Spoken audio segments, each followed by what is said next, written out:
윤석열 검찰총장의 장모가 사문서 위조 혐의로 기소된 데 이어서 윤 총장의 최측근 인사까지 언론과의 유착 의혹이 불거져 있습니다. 예, 검찰 내부에서 윤 총장의 퇴진을 요구하는 목소리까지 나오면서 윤 총장의 리더십이 최대 위기에 직면했다는 평가가 나오고 있습니다. 윤석열 검찰총장과 관련된 사건을 취재하고 있는 시민보 뉴스타파 기자가 자리에 나와 있습니다. 어서 오십시오. 예, 안녕하세요. 자, 윤 총장의 장모를 둘러싼 사건 중에 새로운 게 하나 있습니다. 그 흔히 말하는 도청동 땅 사건이라는 게 새로 불거진 거죠? 그러니까 얼마 전에 의정부지검이 윤 총장 장모를 사문서 위조 행사 그리고 부동산 실명법 위반으로 기소를 했는데 바로 그 범죄 혐의가 저질러진 거래에 대해서 말씀을 드릴 거고요. 2013년에 장모 최 씨가 동업자 안모 씨랑 같이 성남 도촌동에 있는 땅을 6필지를 매입을 합니다. 근데 그게 한 55만 3천 제곱미터, 여의도의 한 8분의 1 정도 되는 규모고요. 감정가가 174억인데 한 40억 200만 원에 이걸 사들였어요. 근데 이걸 사는 과정에서 이제 1차, 2차, 3차 시도가 있었는데 들어간 계약금 가운데 장모 최 씨가 부담한 것은 한 3억 원 정도에 불과했고요. 동업자 안 씨는 정보를 가져와서 이제 동업을 하는 형태였고 나머지 돈은 이제 다른 동업자가 또 낸 그런 상황이었어요. 이 땅을 산 뒤에 장모 최 씨와 동업자 안 씨가 지분은 절반씩 소유하고 그리고 나머지 잔금은 저축은행에서 대출을 받아서 이렇게 된 이런 상황이었죠. 예, 그렇다면 그 대출을 받을 때 그 과정에서 위조된 잔고 증명서가 활용됐습니까? 이제 그게 법원 판결문하고 검찰 수사가 좀 달라지는 부분인데요. 판결문에는 장모 최 씨가 계약 기간 연장을 요구하기 위해서 위조된 잔고 증명서를 가져갔다. 그리고 그걸 행사했다라고 되어 있는데 검찰이 이번에 새로 조사를 해보니까 가져가기는 갔는데 행사는 안 했고 다만 그 계약금, 몰취된 계약금을 나중에 반환받기 위해서 그 소송 과정에 이걸 제출했다. 그래서 이제 사문서 행사가 됐다. 이렇게 지금 정리가 되어 있는 상황입니다. 자, 조금 정리를 해보면 한 170억 정도 땅이 나왔는데 계약금 맨 처음에 몇 억 냈겠죠? 다시 이제 은행 대출 받아갖고 잔금까지 다 치렀습니다. 그렇습니다. 그럼 샀어요. 그럼 이제 팔아갖고 차익을 이제 남기기만 하면 되는 거 아닙니까? 그렇습니다. 그래서 전매를 하려고 이제 처음부터 계획을 했던 것이고 전매를 하겠다는 사람이 나타났어요. 한 75억 정도에.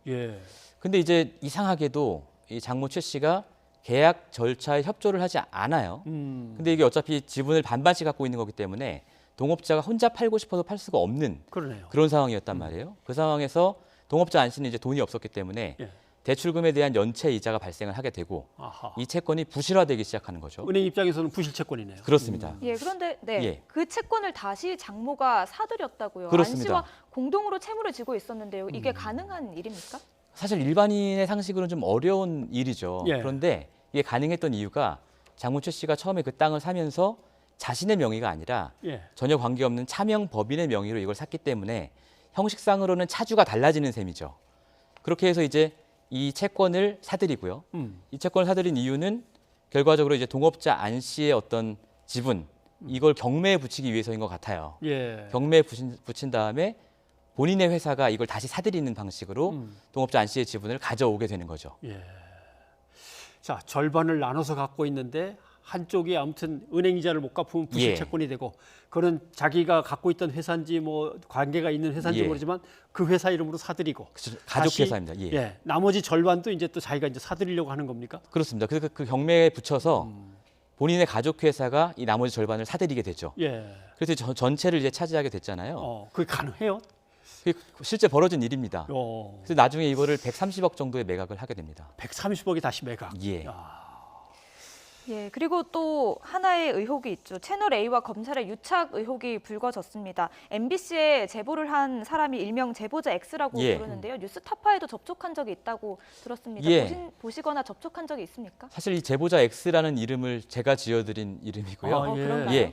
작년에 저희 뉴스타파에서 이 죄수화 검사 10부작 보도를 했는데 이 내용이 검찰의 어떤 선택적 기소와 자의적 수사 그리고 제 식구 감싸기 이것을 이제 죄수가 제보하는 형식의 보도가 있었거든요. 그때 나온 그 죄수가 바로 제보자 X였습니다. 그러니까 그때는 지금 나온 의혹이 아니라 다른 의혹을 제보했던 거죠? 전혀 다른 의혹으로 저희가 만났고요. 지금 뭐 윤석열 총장 관련 보도라든지 저희가 이어오고 있는 다른 보도가 이 제보자 X의 제보로부터 비롯된 것이다라고 뭐 조선일보나 문화일보가 이렇게 쓰고 있는데 사실 다 오보입니다. 그래서 저희가 오보에 대한 정정을 요청한 상황입니다. 그러면 보수 언론들이 지금 뭐 정정 얘기는 좀 뒤로 밀어놓고 이 사람을 이제 공격하면서 그렇게 신뢰가 가는 사람이 전혀 아니다라는 뜻으로 이제 공격을 한 거죠. 그렇습니다. 예.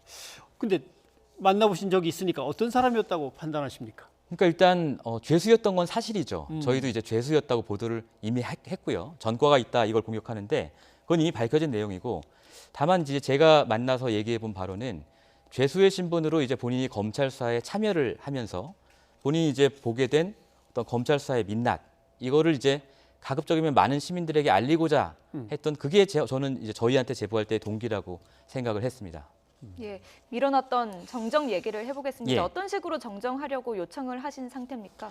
그러니까 저희가 판단하기로는 지금 이 이른바 검언 유착 채널 예. A와 검찰 간의 검언 유착 의혹에서 이 제보자 X를 공격하면서 예.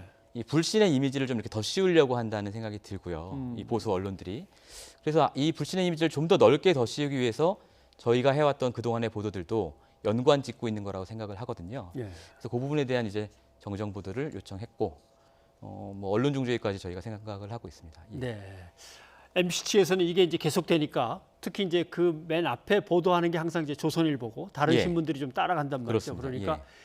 조선일보의 그 관련된 예. 사주 일가 중에 뭐 문제가 됐던 사람의 녹취록을 다 풀겠다라고 예. 하니까 그 뒤로는 또 조용하긴 조용합니다. 예. 그런 문제가 바로 그런데 그러면 지금 요청하신 것 중에 네. 조선일보 측에는 요청을 하셨고 예, 했습니다. 혹시 정정 보도를 한 데도 있습니까? 세계일보 같은 경우에는 온라인 기사에서 조선일보와 거의 유사한 식으로 보도를 해서 예. 저희가 정정을 했더니 온라인 기사를 정정해 줬고요. 문화일보는 저희가 오늘 정정 요청을 했습니다. 오늘 했고. 예. 예. 예, 정정 요청을 하셨는데요. 보수 언론들이 사안의 본질에 집중을 해야지 이렇게 예. 제보자 때리기에 집중한다 이런 비판도 있거든요. 어떻게 생각하십니까? 아무래도 이제 제보자는 뭐 모든 제보자 동기가 있는 것이고요. 제보자의 동기가 무엇이든 사실은 기자가 그걸 취재해서 검증을 했으면 그 다음부터는 제보자랑은 상관이 없어지고 예. 그 기사의 책임을 져야 하는 것은 기자 본인이고 또 비판하더라도 기사 내용을 가지고 비판을 해야 된다고 생각하거든요. 그러니까 이미 이제 검증이 제대로 됐느냐 안 됐느냐 이걸 지금 논의를 해야 되는데 제보자의 순수성, 제보자의 동기 이런 걸 논의하는 건 앞뒤가 안 맞는다고 생각을 합니다. 네. 이런 문제들과 관련해서 예. 내부에서 아무래도 감찰이 있어야겠다. 어떻게 검찰과 언론이 저런 식으로까지 유착한다고 예. 비판을 받게 되는가. 감찰을 해봐야겠다라고 하고 윤 총장은 감찰에서 반대 의견을 내놨던 얘기도 들리고 좀 일부에서는 뭐 윤 총장에게 사퇴하셔야 되는 거 아니냐는 내부 구성원의 뭐 글도 있었다고 하는데 예. 지금 상황을 어떻게 보시는지요? 그래서 감찰은 뭐 그걸 대검에서 하든 법무부에서 하든 사실관계는 명명백백하게 밝혀야 된다고 생각을 하고요. 예. 그 선후 관계가 다만 지금 대검에서 얘기하는 것처럼 MBC가 가지고 있는 녹취록을 먼저 보고 그걸 가지고 감찰 여부를 판단할 정도로 가벼운 사안은 아닌 것 같습니다. 예. 뭐 윤 총장의 뭐 진퇴 여부에 대해서는 제가 사실은 뭐 평론가가 아니고 사실을 취재해서 보도하는 기자이기 예, 때문에 뭐. 제가 언급하는 것은 좀 적절하지 않은 것 같습니다. 네, 알겠습니다. 아무튼 검찰의 신뢰성이 걸려 있는 대단히 중요하고 큰 사건이 이제 되어 버렸습니다. 또 관련되어서 언론의 신뢰도 여기에 예. 상당히 영향을 받게 돼 있는데, 아무튼 말씀하신 대로 진상규명부터 명명백백하게 빨리 이제 이루어져야 그 다음 문제를 또 논의할 수 있을 것 같긴 한데 말이죠. 예, 오늘 나와주셔서 고맙습니다. 고맙습니다.